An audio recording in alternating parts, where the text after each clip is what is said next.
Bueno, retomamos conexión a ver si ya podemos conectar con Juan Manuel. Juan Manuel, enseguida vamos a conectar con él para empezar a charlar sobre los orígenes de la prohibición. Buen día, Juan Manuel. Ahí estás, ahí estamos. Espera que acomodo. Acomodate tranquilo mientras se va sumando gente a la transmisión. Bueno, buen día. Antes que nada, buen día. Gracias por esta entrevista, por estos minutos que nos vas a dar para charlar un rato en esta jornada especial para todos, seguramente para vos también, ¿no? Sí, muchas gracias y la verdad que me enorgullece ser el primero de una lista muy interesante que tienen hoy de invitados. En realidad sos el único que se levantaba más temprano, entonces por eso estás primero. Y bueno, al que madruga la lluvia, dicen. ¿Viste? Sí, muchas gracias. Y sí, es una jornada importante. Está bueno que aún en estas condiciones nos las ingeniemos para poner el reclamo que tenemos visible, para que la gente sepa un poco más. Está bueno. Y uno tiene la sensación a veces, Juan Manuel, de que las drogas en general y en particular la marihuana estuvo prohibida siempre, pero en realidad no siempre fue así. Más allá de que, como bien decís vos en tu libro, no podemos decir que hay una fecha, un día exacto, una hora donde empezó la prohibición, ¿no? Pero tuvo un inicio, tuvo un origen, tuvo una intención, el comienzo, el origen de la prohibición a las drogas, que nos marcó principalmente a América Latina muy fuertemente y que esas intenciones o esos motivos se siguen sosteniendo hasta el día de hoy.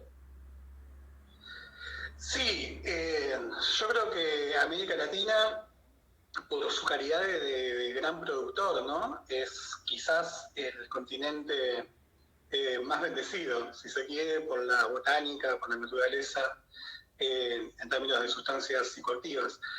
Es interesante lo que mencionás, porque creo que existen diferentes capas de la prohibición, del prohibicionismo, y se puede ver en perspectivas de diferente profundidad, ¿no? Creo que puede haber una primera prohibición quizás atávica, elemental, que es la de el miedo a lo diferente, ¿no? Y las experiencias psicoactivas, psicotrópicas, por más que en este caso hablemos del cannabis, que es muy amable, digamos, siempre generan cierto temor para buena parte de la población, que le da un poco de distancia acceder a estados que quizás no sean los de todos los días. Yo creo que en ese sentido, hace unos años escuché una frase que me gustó mucho, de que la prohibición funcionaba como la cultura defendiéndose a sí misma. Y cuando decimos la cultura no decimos, no sé, Cristo de Heredia, Caminata a Bariloche, sino la cultura en la interpretación de... Sí, no la cultura popular, digamos. No la cultura popular, sino la cultura como el conjunto de instrumentos, de instituciones que tienden a reproducir el trabajo, la mercancía del valor, etcétera, en las diferentes formas que asumió eso a lo largo de la historia. La normalidad, dicha, digo, a grandísimos rasgos. Entonces sería una primera prohibición, ¿no? La que se autoimpone por el miedo. Después hay una segunda prohibición que también es de muy vieja data y que quizás está vinculada a la religiosidad, o más que a la religiosidad, a las religiones instituidas, ¿no? Porque la religiosidad es una palabra súper amplia que incluye la experiencia ritual de con muchas sustancias, hasta en comunión con las sustancias, inclusive en el catolicismo por medio del vino, ¿no? Pero creo que ahí hay una cuestión muy interesante que es muy similar al pecado de concupiscencia, el pecado de desear sexualmente sin un fin de reproducción. Hay muchas teorías sobre eso y yo creo en una que dice que en los evangelios se terminó, o en la religión, en la tradición judío-cristiana, el acceso sin Dios a situaciones de éxtasis genera como el miedo de que sea sustituido Dios justamente como experiencia trascendente por cualquier otra que podemos acceder de forma individual. Entonces, la idea de que nosotros podamos acceder a estados de precariedad o de comprensión sin el sacerdote también genera una segunda prohibición. Ahí es interesante porque yo no me meto en el libro en cosas tan lejanas, pero hay algunos antecedentes mismo en la América Latina, la prohibición, por ejemplo, del peyote. Y la prohibición de eso que vos estás tomando y que muchos de los que nos están escuchando deben estar tomando, el mate. Hernandarias prohibió el mate. En México el peyote fue prohibido porque decía que era una clara incitación al demonio. La idea de que accedamos a placeres penales, carnales o con sustancias era anticristiana, porque solamente por medio de Cristo accedemos a algo. Y ahí tenemos dos prohibiciones o dos patas de la prohibición que son muy, muy radicales de la condición, por lo menos occidental. Y después tenemos la prohibición que abordamos en el libro, ¿no? Que ya es un fenómeno jurídico que tiene características muy, muy modernas, en el sentido de que solamente puede entenderse en el contexto de la revolución industrial, de la producción a escala, de la producción en masa, donde desaparece el sacerdote como el administrador de la medicina, por decirlo de alguna forma, completamente. Obviamente esto tiene mil matices a lo largo de la historia, porque el mercantilismo, porque hay sociedades más avanzadas menos, más desarrolladas totalmente menos, pero a grandes trazos podemos ver el fenómeno de que se empieza a producir algunas de estas mercancías de forma muy masiva, y el primer fenómeno es el opio, ¿no? Que es producido a una escala brutal por intereses muy concretos que tuvo Inglaterra en su momento sobre China, y que termina desbordando completamente al mercado mundial, al mercado chino, termina mezclándose con intereses geopolíticos y da luz al nacimiento de una institucionalidad vinculada al control de la sustancia opio, diciendo, bueno, puede circular el opio, pero que circule solamente para que se use a sus fines analgésicos y anestésicos.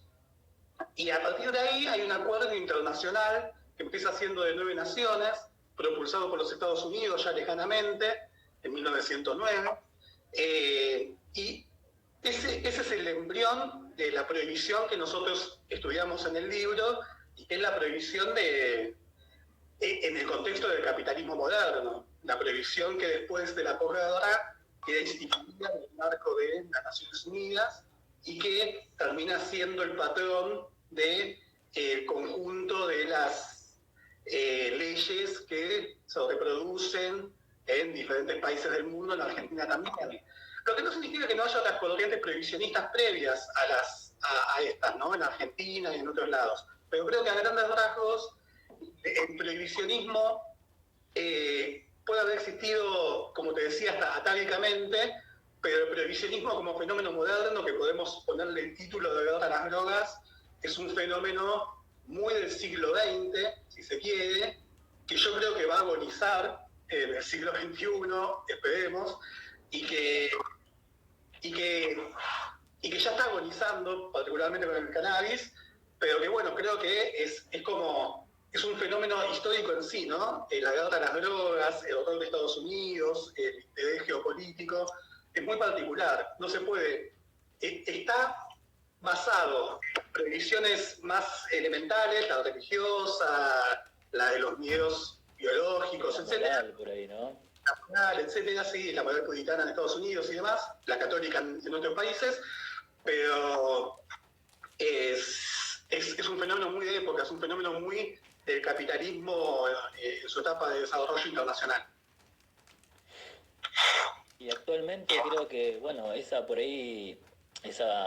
prohibición que uno tiene como arraigada, que decías vos al principio, por ahí esa moral atada por ahí a miedo a perder el control, capaz, ¿no? De que tenemos como, porque estamos culturalizados de una manera de que no podemos perder el control, o que todo tiene que estar bajo determinadas normas. ese prejuicio también generó quizás algún consenso a esa prohibición, más allá de la desinformación, porque este, también cómo se impone, creo que es un capítulo importante, cómo se impone a partir del 61 en la ONU, esta, esto donde se empieza a globalizar, a imponer en todo el mundo esta prohibición a través de la ONU, con todos estos estudios que presentaba Aslinger, este personaje que tuvo tanto que ver en los últimos años para imponer una prohibición que ha traído tantos prejuicios no solo al mundo, pero principalmente a lo que es nuestra región en América Latina. Sí, es la etapa, digamos, de la guerra a las drogas como la conocemos actualmente, que como bien decías, Aslinger aparece un poco como esa figura que él representa, ¿no? Siempre en los procesos políticos hay un tipo o una mina que condensa las cualidades del proceso, lo que le pasa a mucha gente, y le ponemos ese nombre al proceso político-social más general. Y Aslinger reúne mucho de esto. Quizás para el que eventualmente no lo conozca, Aslinger fue el primer secretario, director, coordinador del Federal Bureau of Narcotics, lo que terminó siendo la DEA 40 años después, y que fue el propulsor de la prohibición del cannabis, que terminó sumando al cannabis a esta lista de sustancias controladas que hablábamos recién, como el opio y la cocaína. Yo creo que hay algo de lo que vos decías de la sociedad del control, y como charlábamos también hace un ratito, el prohibicionismo es, como casi todas las cosas en la vida, multifacético, ¿no? No tiene una causa, hay muchas. Hay gente que no le importa nada de la salud porque lo que le importa es vender armas. Y entonces el prohibicionismo le viene a vender armas. Y hay gente que le importa mucho la salud, no le importan las armas y encuentra en la lucha por un cuerpo sano y integral el motivo para oponerse a cualquier consumo de sustancias.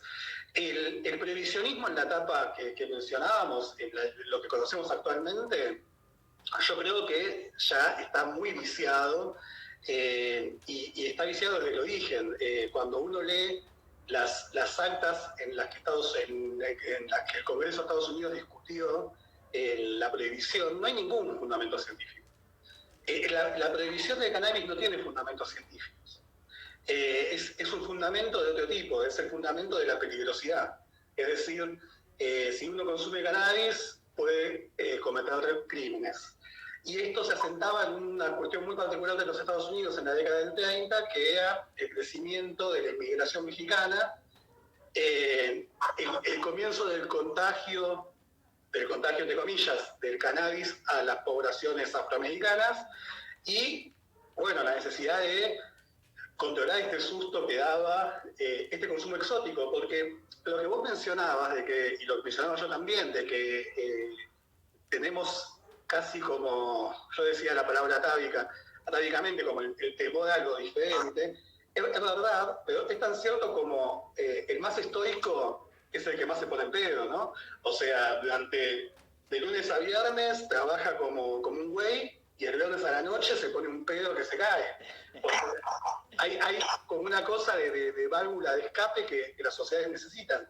Y la sociedad norteamericana intentó con la ley seca terminar con el consumo del alcohol, que era estrafalario. O sea, en un momento había muchos problemas hasta para conseguir agua potable en Estados Unidos, que es un país que tuvo un crecimiento demográfico desmesurado a principios del siglo XX.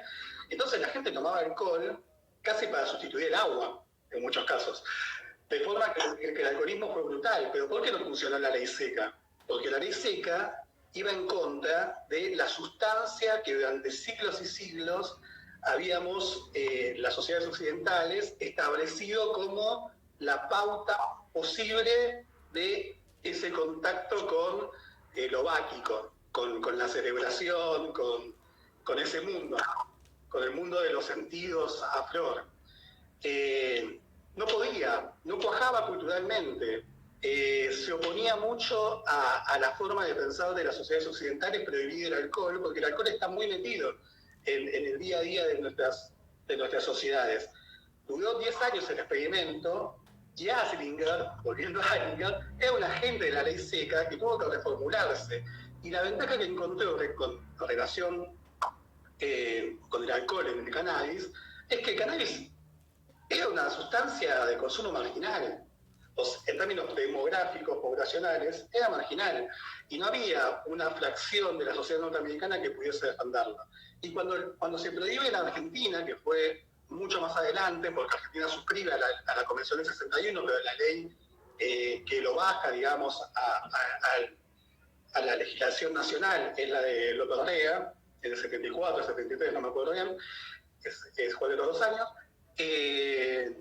también era súper marginal. O sea, no se consumía cannabis de la forma en la que se consume ahora. Entonces, no encuentre una población, digamos, que resista mucho a eso, a la prohibición. Es sorprendente que paradójicamente después de la prohibición se disparó el consumo de cannabis en todo, claro, ¿no? Pero bueno, no sé si se entendió algo, pero lo que quise decir es que en la prohibición moderna, digamos, de cannabis, hay muchos factores de control social, hay inclusive censura, los tipos que querían decir algún argumento más sensato, quedan prohibidos, sean perseguidos, sean declarados comunistas. O sea, ya viene muy manchada la bola y el argumento científico nunca aparece. No hay argumento científico para la prohibición del cannabis, más allá de que, bueno, sí, puede generar algún daño neurocognitivo a largo plazo, lo que genera un humo caliente en el pulmón, pero nada de eso aparece en los argumentos, y sí aparecen muchos de los argumentos más de terror psicológico, ¿no? De tipo, te fumas un porro, te tiras por la ventana, te fumas un porro, violás a la chica blanca del barrio, esas cosas que empezaron a circular, y en la década de 60, cuando llega a la Argentina, que es lo que quizás más nos interesa, ya ni siquiera, o sea, porque nosotros no tenemos el problema de la inmigración mexicana ni afroamericana, y si eso fue su problema, pero sí había como una gran preocupación por la escalada revolucionaria en América Latina. Entonces el cannabis empieza a presentarse como algo asociado a los hippies, a una subcultura que ponía también en cuestionamiento el modelo nacional y cristiano de tipos muy rígidos intelectualmente como de la familia, del trabajo y... Exacto. Bueno, así, más allá de que en esa época por ahí aquí en Argentina no se habrá tomado como se tomó en Estados Unidos con el control poblacional que Estados Unidos usó la guerra contra las drogas para controlar y reprimir a la población afrodescendiente o latina, migrante, mexicana principalmente. Lo que sí vemos que se traslada ese modelo años después a la actualidad en nuestro país, por ejemplo. Hay una direccionalidad en base a esta ley de drogas que nos rige actualmente, la 23737, que vemos que está dirigido, esta guerra contra las drogas se traduce en una guerra contra los pobres, ¿no? Básicamente en los últimos 8 años, el 80% de las detenciones de personas con drogas por posesión, para uso personal o por tenencia simple, fueron procedimientos que inició la policía, o sea que las fuerzas de seguridad fueron a buscar, no fueron por denuncias, digamos, no es que alguien denunció y se actuó, se hizo un procedimiento por alguna denuncia de alguien, que también es una cagada también cuando alguien denuncia a un usuario, a un consumidor, sino que la policía fue a buscar o los detuvo en las estaciones de trenes, y finalmente estamos hablando de las grandes poblaciones de jóvenes o de trabajadores del conurbano bonaerense, de capital o de las grandes ciudades del interior del país. Entonces, como que ese control poblacional, como nació en aquel momento también, y se usó la guerra a las drogas, por ahí uno ve un paralelismo en la actualidad en la Argentina que se traduce en eso actualmente. No sé actualmente cómo, con estos últimos datos bueno, que te contaba yo y el dato de la gente que está presa, que están compartiendo muchos los compañeros de regulación legal, ¿no? Que están sacando a la luz un montón de datos y estadísticas para entender un poco más el costo de la prohibición en nuestro país y toda los daños que está generando. ¿Cómo ves vos la actualidad hoy en nuestro país y qué perspectivas ves hacia adelante, ¿no? Hacia el futuro? Bueno, lo dijiste muy bien.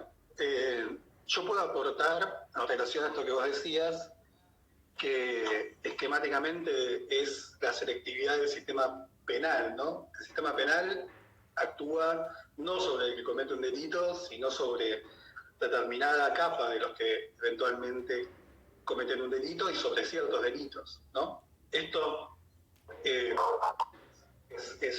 como una especie de lugar común del derecho penal, pero es bueno tenerlo en cuenta porque hay muchos delitos que jamás son juzgados ni siquiera perseguidos porque son sofisticados y entonces demandan de una ingeniería y una inteligencia estatal que no hay.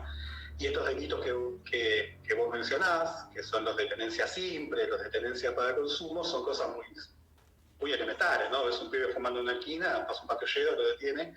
Pero yo creo que hay algo más profundo para aportar a esto que vos decías, que es completamente cierto, que es que si uno presta atención al lenguaje que se utilizó en los últimos 40 años, 50 años, que es el de guerra a las drogas, la guerra tiene por característica esencial que es un estado de excepción. Es el estado en el que se diluyen las garantías democráticas y el Estado los ejércitos eventualmente tienen la posibilidad de flagelarse mutuamente sin que esto sea contemplado, digamos, dentro de las lógicas del derecho penal que origen a sociedades teóricamente democráticas, ¿no? Entonces, cuando se dice ahora las drogas, se dice, bueno, acá hay un tema que amerita una excepción.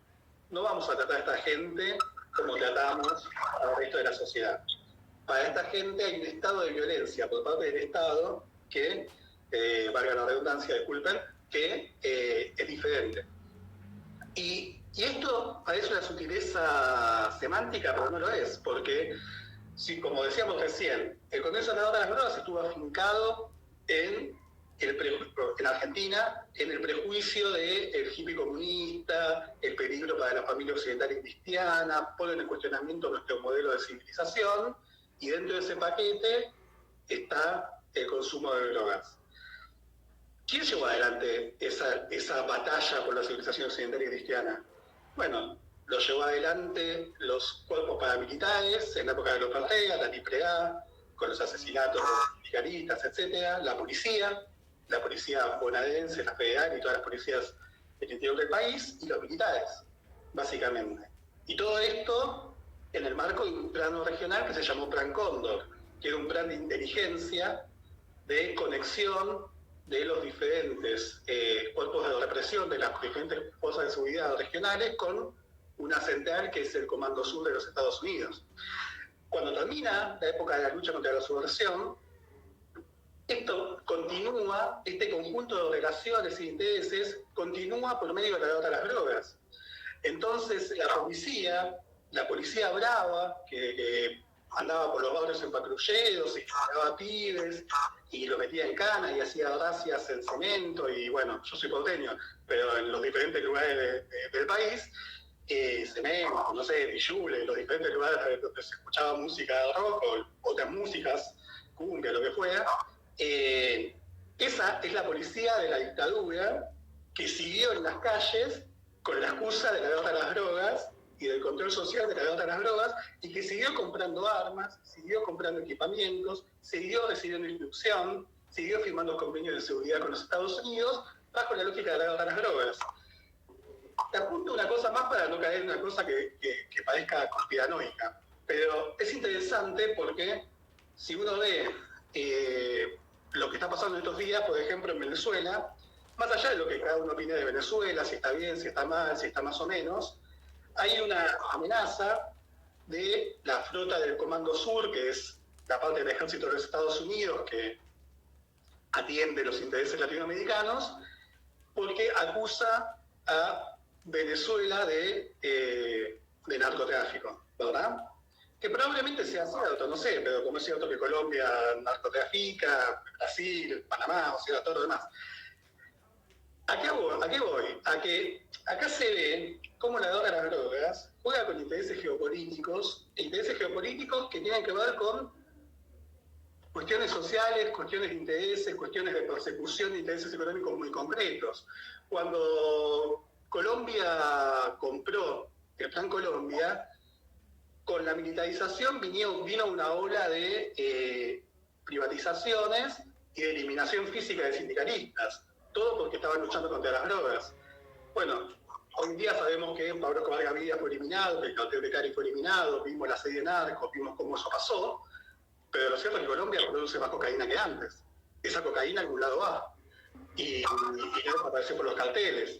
Y en Argentina sucede un poco lo mismo. Y yo creo que uno de los peligros, en el sentido de que cuando se tienen que imponer políticas de control social, de legitimar a la policía, como se hizo en los últimos 4 años, la data de las drogas viene muy bien para agarrar y apretar a los pibes en los barrios urbanos y etcétera.